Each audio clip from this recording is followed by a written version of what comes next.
This is the sting of reality. They're in debt, not because they bought a fancy car, not because they've gambled it all away, but because they trusted someone.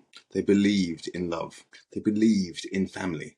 They believed in marriage. Now they're paying for that belief every single month with interest. A lot of men don't make it out. Let's say it plain. Let's say it how it is. Some end their own lives. And it's not because they're weak. It's because the weight is unbearable.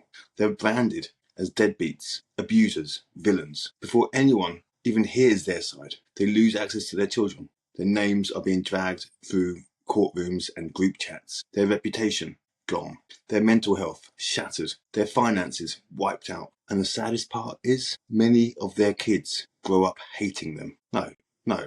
Not because they've done anything bad. Not because of what they did, but because of what they were told they did. Because of whispers from the bitter ex. Because of a system that's never asked for both sides. Unjust rewards. Let me just ask you this. What exactly did she do to deserve £20,000 a month? 2 homes, endless alimony. What did she build? What risk did she take? And no, this isn't about hating women. It's about fairness. Because you and I both know it takes blood, sweat, and years to make £20,000 a month. That's CEO money. That's surgeon money. That's founder of a company money. But now it's hers, just for walking away from a marriage. Even if he cheated, even if she was a perfect wife for 20 years, £20,000 a month. It's not justice. It's jackpot. It's a jackpot for her. And the cycle repeats. And the man, he did what most men do. He got married in his 20s. Thought he was building a future. Maybe he wasn't perfect, but who is? And now he's working double shifts just to pay for a life he no longer is allowed to live. He's watching another man raise his kids. He's locked out of his own legacy. And let's be real, men from 50 to 80, so many of them got slaughtered in divorce court.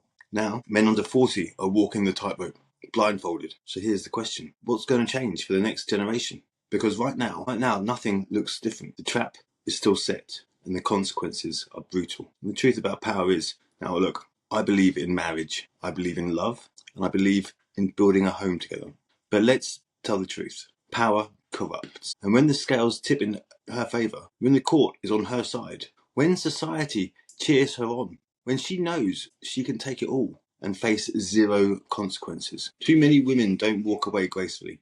They burn it all down. Not all, but far too many. And it's the men who are left in the ashes. This isn't bitterness. This is a warning. Because if we don't start talking about this, if we keep pretending it's just how things go, then we're sentencing the next generation of men to the same fate. And no one man or woman or child deserves to lose their life to a system that punishes them for loving the wrong person.